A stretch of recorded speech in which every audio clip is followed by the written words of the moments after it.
வணக்கம். ஜோதிடத்துல ராசியும் லக்னமும் ஒருத்தரோட வாழ்க்கையை தீர்மானிக்கிற ரொம்ப முக்கியமான விஷயங்கள்னு சொல்லலாம்.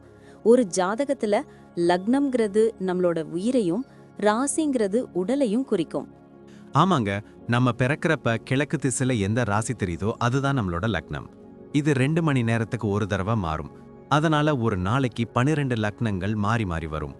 அதனால தான் லக்னம் ரொம்ப துல்லியமான தகவல்களை கொடுக்குன்னு சொல்றாங்க. சரியா சொன்னீங்க. லக்னம் ஒருத்தரோட குணாதிசயங்கள், உடல் அமைப்பு, மனசு எப்படி இருக்கும், அவரோட செயல்பாடுகள், ஆயுசு, எதிர்காலம்னு எல்லாத்தையும் சொல்லும். ராசிங்கிறது நம்ம பிறக்கிறப்ப சந்திரன் எந்த ராசியில இருக்காரோ அதுதான் நம்ம ராசி. சந்திரன் ஒரு ராசியில 2.25 நாள் இருப்பாரு. அதனால ஒரே ராசியில நிறைய பேர் பிறந்திருக்கலாம். சந்திரன் மனசுக்கு அதிபதின்னு சொல்றதால ராசி நம்மளோட மனநிலை, எண்ணங்கள், உணர்வுகளை பத்தி சொல்லும். தினமும் பார்க்குற ராசி பலன் கூட இந்த சந்திர ராசியை வச்சு தான் சொல்லுவாங்க. ஜோதிட ரீதியா பார்த்தா லக்னம் தான் ஒருத்தரோட முழு வாழ்க்கையும் தீர்மானிக்கிற முக்கிய காரணி. ஆமாங்க, நம்மளோட ஆளுமை, சிந்தனை, செய்யற வேலைகள், அதிர்ஷ்டம்னு எல்லாத்துலயும் லக்னம் தான் முக்கிய பங்கு வகிக்கும். ராசி அதுக்கு துணையா செயல்படும். ஒருத்தருக்கு லக்னமும் ராசியும் ரெண்டும் நல்லா இருந்தா அவரோட வாழ்க்கை நல்ல முன்னேற்றமா இருக்கும்.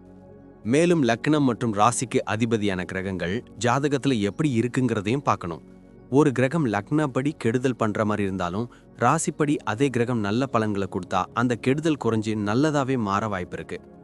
அதனாலதான் ஒரு ஜாதகத்தோட பலனை முழுமையாவும் துல்லியமாவும் தெரிஞ்சுக்க லக்னம் மற்றும் ராசி ரெண்டையும் சேர்த்து பார்க்கணும். இப்போ நாம ஒவ்வொரு ராசி மற்றும் லக்னக்காரர்களோட தனித்தன்மைகள், அவங்க வாழ்க்கையில நடக்கிற முக்கியமான விஷயங்களை பத்தி விரிவா பார்க்க போறோம். இந்த பதிவை முழுசா பார்க்கறதுக்கு முன்னாடி நீங்க இன்னும் நம்ம சேனலை சப்ஸ்கிரைப் பண்ணலன்னா இப்பவே சப்ஸ்கிரைப் பண்ணிக்கோங்க. பக்கத்துல இருக்கிற பெல் பட்டனையும் கிளிக் பண்ணி வைங்க. அப்போதான் நம்ம போடுற ஒவ்வொரு புது பதிவும் உங்களுக்கு உடனே தெரியும். சரி வாங்க, இனி வீடியோக்குள்ள போகலாம். ஹே, இந்த சிம்ம ராசி விருச்சிக லக்னம் உள்ளவங்க எப்படி இருப்பாங்கன்னு உனக்கு தெரியுமா? நான் இப்பதான் ஒரு சுவாரஸ்யமான கட்டுரை படிச்சேன். ஓ அப்படியா? நானும் அதை பற்றி சில விஷயங்கள் கேள்விப்பட்டிருக்கேன். சிம்ம ராசி சூரியனால் ஆழப்படுறதால இவங்க இயல்பாகவே பிரகாசமாக இருப்பாங்க. எல்லாரோட கவனத்தையும் ஈர்க்கும் குணம் கொண்டவங்கள்னு சொல்கிறாங்க. இது உண்மையா? ஆமா, 100% உண்மை. விருச்சிக லக்னம் செவ்வாயால ஆளப்படுறதால இவங்களுக்கு ஆழ்ந்த சிந்தனை, விடாமுயற்சி, சில சமயங்கள்ல ஒரு ரகசியமான இயல்பு கூட இருக்கும். இந்த ரெண்டும் சேரும்போது இவங்க ரொம்பவே சக்தி வாய்ந்தவங்களா, உறுதியானவங்களா மாறிடுவாங்க. அப்படியா? அப்போ இவங்க எந்த சூழ்நிலையும் தைரியமாக எதிர்கொள்ளக்கூடியவங்களா இருப்பாங்க போல. கடின உழைப்பாளிகள்னு சொல்றியா? கரெக்ட். இவங்க இலக்குகளை அடைய கடுமையா உழைப்பாங்க. சில சமயம் பிடிவாதமா, தங்க முடிவுகள்ல உறுதியா இருப்பாங்க. இந்த கலவை இவங்களுக்கு ஒரு தனித்துவமான ஆளுமையை கொடுக்கும். மத்தவங்கள வழிநடத்தும் திறமையும் இவங்களுக்கு இயல்பாலே இருக்கும். குடும்ப வாழ்க்கையில இவங்க எப்படி இருப்பாங்க? பாசமா இருப்பாங்களா? ரொம்ப பாசமா இருப்பாங்க. குடும்பத்தின் மீது மிகுந்த அன்பு கொண்டவங்க. குடும்ப உறுப்பினர்களை பாதுகாக்கிறதுல ரொம்ப அக்கறை செலுத்துவாங்க. குடும்பத்துல இவங்களோட தலைமை பண்பு வெளிப்படும். ஒருவேளை இவங்களோட ஆதிக்கம் செலுத்தும் குணம் சில சமயம் சின்ன பிரச்சனைகளை உருவாக்கலாம். ஆதிக்கம் செலுத்துவாங்களா? சரி, ஆனா அவங்களோட அன்பும் அர்ப்பணிப்பும் குடும்பத்தை ஒன்னா வச்சிருக்கோம்னு நினைக்கிறேன். வாழ்க்கை துணையோட உறவு எப்படி இருக்கும்? கண்டிப்பா உணர்ச்சி பூர்வமான தீவிரமான உறவை பேணுவாங்க. குழந்தைகள் மீது மிகுந்த பாசம் கொண்டவங்க. நல்ல முறையில் வளர்க்கணும்னு நினைப்பாங்க. குடும்பத்துக்காக எந்த தியாகத்தையும் செய்ய தயங்க மாட்டாங்க.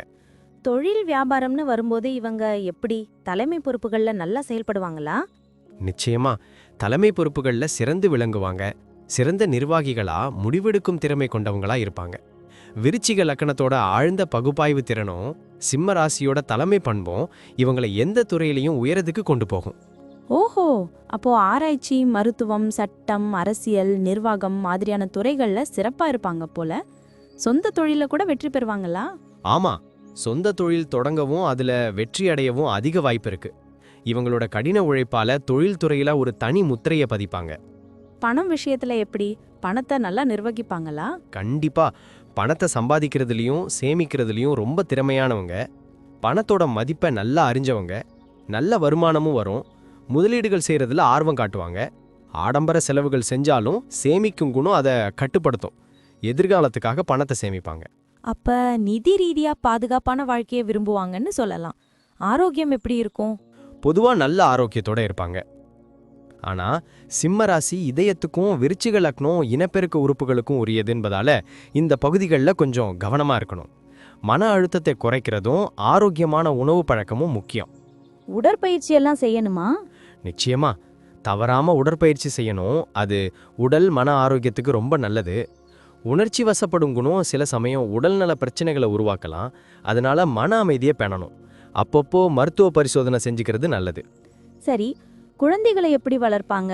கண்டிப்பா இருப்பாங்களா? ரொம்பவே சிறந்த பெற்றோர்களா இருப்பாங்க. அன்பும் அர்ப்பணிப்புடன் வளர்ப்பாங்க. குழந்தைகளோட கல்வி, எதிர்காலம், ஆரோக்கியத்துல ரொம்ப அக்கறை செலுத்துவாங்க. கண்டிப்பான குணம் இருந்தாலும் அது குழந்தைகளோட நல்லதுக்காகவே இருக்கும். அவங்களுக்கு ஒரு சிறந்த முன்மாதிரியா இருப்பாங்க. பயணங்கள்ல இவங்களுக்கு ஆர்வம் இருக்குமா?